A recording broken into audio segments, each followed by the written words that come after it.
नमस्कार, हिमाचल न्यूज में आपका बहुत बहुत स्वागत है। चलिए शुरू करते हैं आज की 10 फटाफट बड़ी खबरों से। सुख सम्मान निधि योजना होल्ड पर, अभी महिलाओं को नहीं मिलेंगे 1500 रुपए।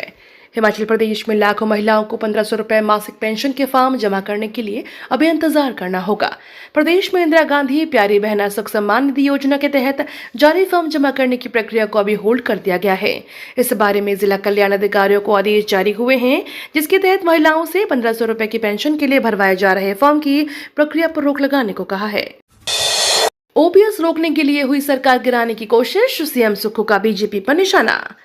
देश में लोकसभा चुनाव की घोषणा हो चुकी है। हिमाचल प्रदेश में आखिरी और 7वें चरण में लोकसभा के चुनाव होने हैं। यहाँ 4 लोकसभा सीट के साथ 6 विधानसभा क्षेत्रों में उपचुनाव होने हैं। इस बीच पक्ष और विपक्ष आमने सामने हैं। प्रदेश में सियासी वार पलटवार का सिलसिला जारी है। हिमाचल प्रदेश के मुख्यमंत्री सुखविंदर सिंह सुक्खू ने विपक्षी दल भारतीय जनता पार्टी पर जोरदार निशाना साधा है। मुख्यमंत्री सुक्खू ने कहा, बीजेपी काम रोको पार्टी बन चुकी है। राजस्थान में सरकार बनते ही ओपीएस रोक दी। नेता प्रतिपक्ष जयराम ठाकुर का सीएम सुक्खू पर पलटवार, अब झूठ बोलना छोड़ दें। प्रदेश में सियासी वार पलटवार का सिलसिला जारी है।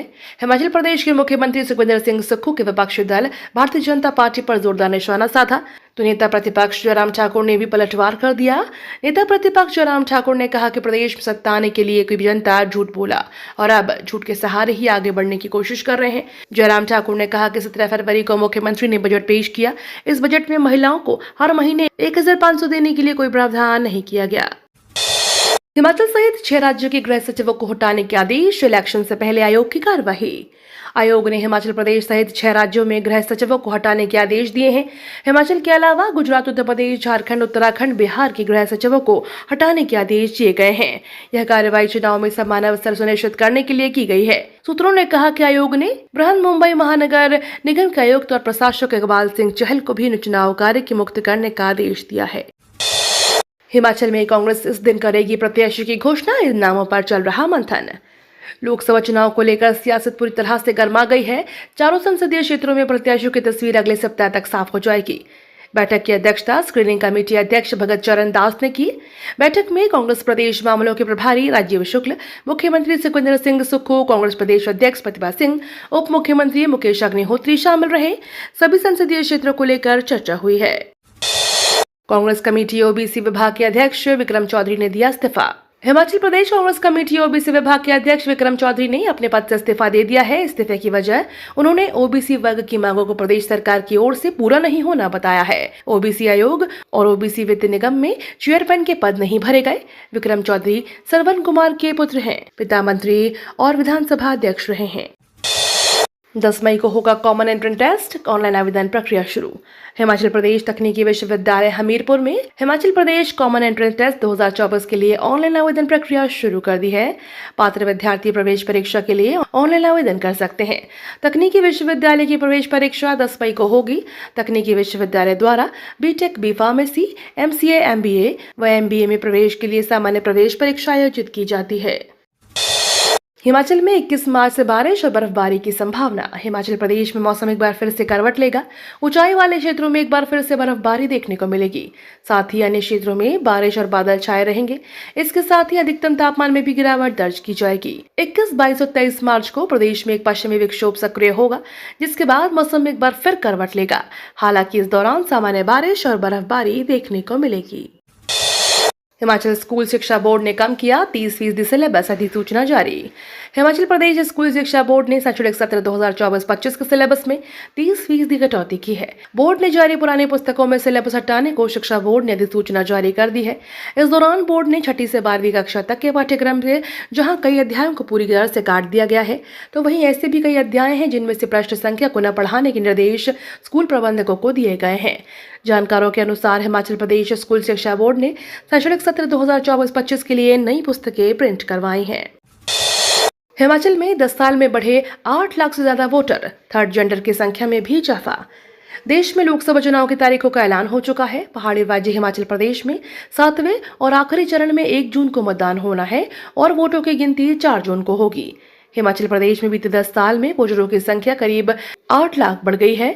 साल 2014 में प्रदेश में मतदाताओं की संख्या 48,10,071 थी, जबकि साल 2024 में यह बढ़कर 56,38,422 हो गई है। इनमें पुरुष मतदाताओं की संख्या 28,79,200 है, जबकि महिला मतदाताओं की संख्या 27,59,187 है। हिमाचल में रिफाइंड दालों और आटों के दाम में बढ़ोतरी।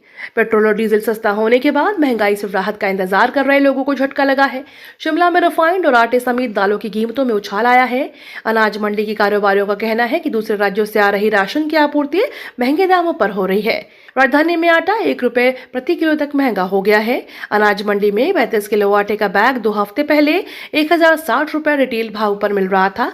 अब इसके दाम 1,100 रुपए पहुंच गए हैं। कंगना रनौत का लोकसभा चुनाव लड़ना तय, हिमाचल प्रदेश की सीट से मिल सकता है टिकट। बॉलीवुड एक्ट्रेस कंगना रनौत का भारतीय जनता पार्टी के टिकट पर आगामी लोकसभा चुनाव लड़ना तय है। पहले ये बात चल रही थी कि कंगना रनौत को भाजपा मथुरा से टिकट दे सकती है, लेकिन अब रिपोर्ट में दावा किया जा रहा है कि कंगना को हिमाचल प्रदेश से भाजपा चुनाव लड़ाने की योजना बना रही है। रिपोर्ट की माने तो कंगना रनौत को भाजपा हिमाचल प्रदेश की मंडी लोकसभा सीट से टिकट दे सकती है। हिमाचल में लोकसभा चुनाव के लिए पुलिस और होमगार्ड के 20,000 जवान तैनात। हिमाचल प्रदेश में लोकसभा चुनाव के लिए हिमाचल पुलिस की तैयारियां शुरू हो चुकी हैं। लोकसभा चुनाव के दौरान हिमाचल पुलिस के 12,000 और होमगार्ड्स की 8,000 जवान मोर्चा संभालेंगे। इसके अलावा हिमाचल पुलिस ने सीपीएफ की 67 कंपनियों की मांग की है। प्रदेश के सभी 109 इंटरस्टेट बॉर्डर्स को सील करने के आदेश दे दिए गए हैं। 1989 बैच के आईपीएस अधिकारी संजीव रंजन ओझा ने कहा कि चुनाव के दौरान अवैध नशा, शराब और पैसे के लेन देन पर विशेष नजर रहेगी। सबसे खराब हवा के मामले में तीसरे नंबर पर भारत। सबसे खराब हवा के मामले में भारत दुनिया में तीसरे नंबर पर है। स्विस ऑर्गेनाइजेशन IQ एयर की वर्ल्ड एयर क्वालिटी रिपोर्ट के मुताबिक 134 देशों में सबसे ज्यादा खराब हवा बांग्लादेश की है और इस लिस्ट में दूसरे नंबर पर पाकिस्तान है। वहीं सबसे खराब हवा वाली राजधानियों में भारत की राजधानी दिल्ली टॉप पर है। वहीं बिहार का बेगूसराय दुनिया का सबसे प्रदूषित महानगरीय क्षेत्र है। होली पर 3 दिन बंद रहेंगे बैंक, जल्द निपटा लें जरूरी काम। देश भर में 25 मार्च को होली मनाई जाएगी। 23 मार्च को चौथे शनिवार की छुट्टी रहेगी और 24 मार्च को रविवार का अवकाश रहेगा। ऐसे में 3 दिनों तक बैंकों में कामकाज नहीं होगा।